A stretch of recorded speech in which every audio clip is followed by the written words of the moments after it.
Okay, I hope this really works. I'm going to take this painting and change a few things in it, so I'm really hoping I don't make a mess of it. So the first thing I'm doing here is I'm adding in some very distant shoreline, just using the bright blue at the minute. Hopefully that'll brighten it up and it'll give some effect to it. This is just aquamarine blue I'm using.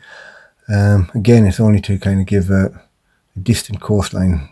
The painting itself is inspired from, we were on holidays down in Dingle there about 2 years ago, and the Great Blasket Islands just off the Dingle coast. Now I've added a lot of poetic license to this in the coastline.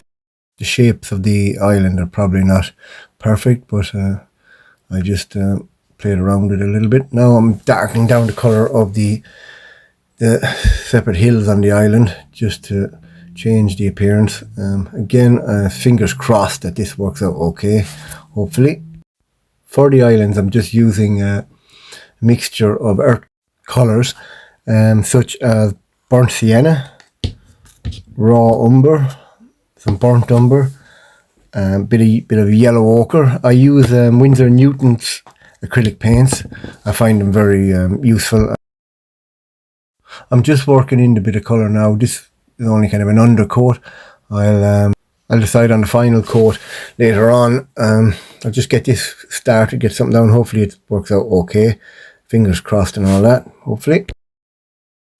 I owe a lot of my style to an old Irish painter called Paul Henry. He would have painted on Achill Island and in the west of Ireland in the early. The story goes that Paul Henry and his wife went on holidays to Achill Island for their honeymoon, I believe. Now I could be wrong, someone can correct me on that. But basically, after 2 or 3 days in Achill, he tore up the return tickets back to London where they were living at the time, and convinced his wife to stay for the winter, but ended up staying there for I think about 10 years. He really loved the scenery there and got himself into probably a lot of trouble with the wife over that too. I've moved on to the sky here now. As you can see, I'm starting to work on the clouds. I just build up kind of the shape. There's no fixed pattern to it. I just work away. It's generally white there, but I'll be mixing in a small bit of ultramarine blue and sometimes a small bit of Palin's grey, just to kind of give a slight difference in the colour and the texture of the clouds. Just from a technical point of view, the brush I'm using is a 1-inch oval wash brush. It's from the range and it's actually only in the student grade of brush. I find them very useful and very good, so I use them. I'm not sponsored or anything like that. Wouldn't mind being sponsored, but I find them very good brush and I find their art material very good. For this painting, to try create some realistic view of the clouds, what I'm doing is the brighter white, pure white colour. I'm working this colour from the left hand upper corner, as you can see, and I'm picking where to pick out the highlights and working my way back with the darker colours to the lower end. As you can see, I'm using a mixture of shapes and volumes to create the effect. Apologise there for the lighting, which is going a bit crazy. Again, I've added a bit of darker stuff here lower down, and I'll go back in and rework sometimes just to get it right. I also find what helps me in particular anyway when I'm trying to paint clouds is to stop every now and then and just have a look and keep working from what appears in front of me. Sometimes you have to change your mind and not work from a set pattern or set plan. I always find that my painting technique really revolves around being flexible and being able to change and make new. Isabella is shouting at me to bring the dogs for a walk and to get on with my painting, so I better just edit out here while we go to bring the dogs for a walk. It gets kind of hard sometimes because when you're working like this, it's difficult to know whether your painting is going to work out or not, and particularly when you've changed one you were kind of happy with already and working away like I am here. I could have left it alone. I'm looking at the islands there when I'm painting the clouds, and I'm going to do a nice bit of work there to try get them to look something decent, but the clouds seem to be working okay there for me. Interesting fact about the Blasket Islands is that is where Peg Sayers was from. People of a similar vintage to myself and who would have been educated in Ireland, Peg was a book that we all had to learn for Irish in secondary school. I can only remember the bare sketchy outline of it now at this point in time. I wasn't really that much good at Irish myself. At this point I think the clouds are coming together quite well. There's a little bit of dark area where I'm working, but I'll probably try to lighten it down a bit. I'll have to figure out my lighting for the next recording. It's a bit flashy there every now and then. Apologies for that. As you can see, I just keep working away, keep just having a look here and there. There I go again. I'm going to look back, and what I see then, I respond to what I see and try to change little bits and pieces just to get a good feel for what I'm looking at. For the clouds, I'm still using a simple enough mixture of colours. The titanium white, the Palins grey, and some ultramarine blue. I have different mixtures of each and add and take away as I see fit to do. Again, the technique is based on me keeping a good eye on what I'm doing and being constantly capable of changing and not being too stuck in my process. As you can see, I'm building away here. I'm very happy with this now at this stage. I'm still using the same brush, the 1-inch oval wash brush. I find them brilliant for doing skies. I have 3 or 4 of them here in the pot beside me. Another kind of side effect of my technique, particularly with the clouds and sometimes even with the landscape, is I don't have a fixed plan or plot. It's just work to my eye to see what I like, and the hardest job is to stop and just accept what I have. You see me struggling there a little bit trying to figure out what to do. I don't think smelling the paintbrush, Alan, is going to help you that much. I'll paint the island blue instead.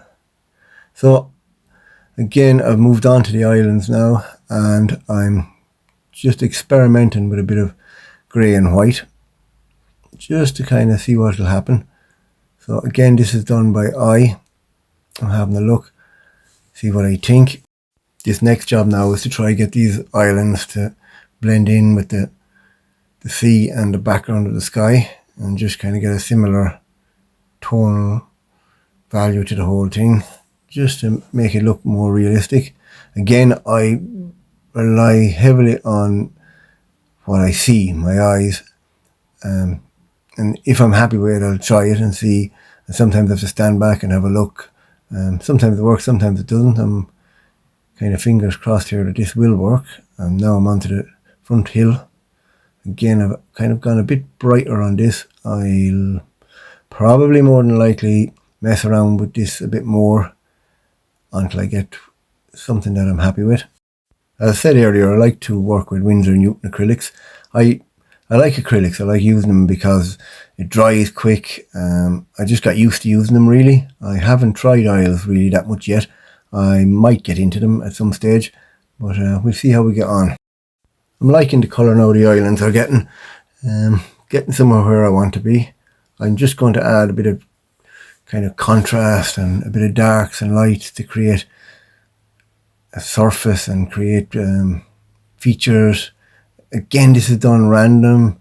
I look at it, I see what I see, I try to figure out what to do.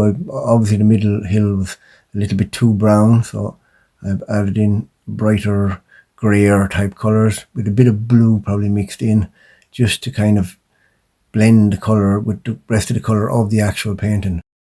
That's one of the things I try to do with all my paintings. I try to limit the palette I use as much as is possible, and I find that the more the limit palette wise, the better you can harmonise the painting.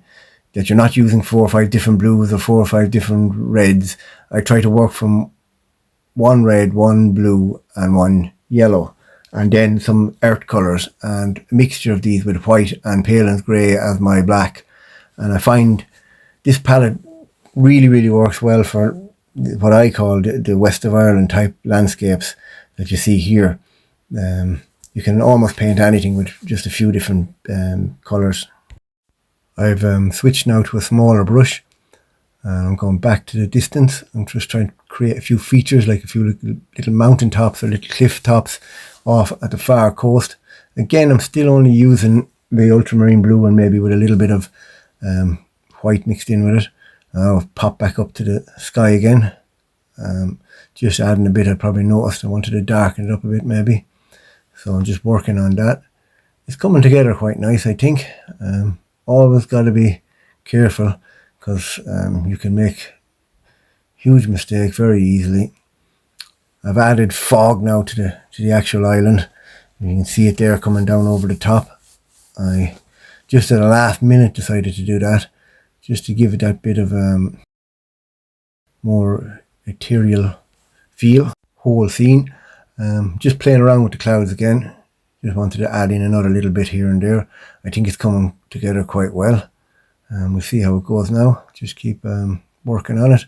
I'm starting to feel a bit happier about the painting now. It's nice. I'm happy with it. I'm working away. There's still probably small few pieces to be done. So now I'm removing the masking tape here. I had put that on earlier for the start. I wanted to leave the sea as it was. So that was the purpose of doing that. Going back to poor old Paul Henry, I can see how he would have fallen in love with the west of Ireland at the time, and its scenery and its light, and there's so much available to paint which hadn't been painted by anybody really at the time. If you do ever get a chance, I'd encourage you to have a look at some of these paintings. I think there are plenty of them in the National Gallery and some other famous galleries around the world. They're really worth looking at.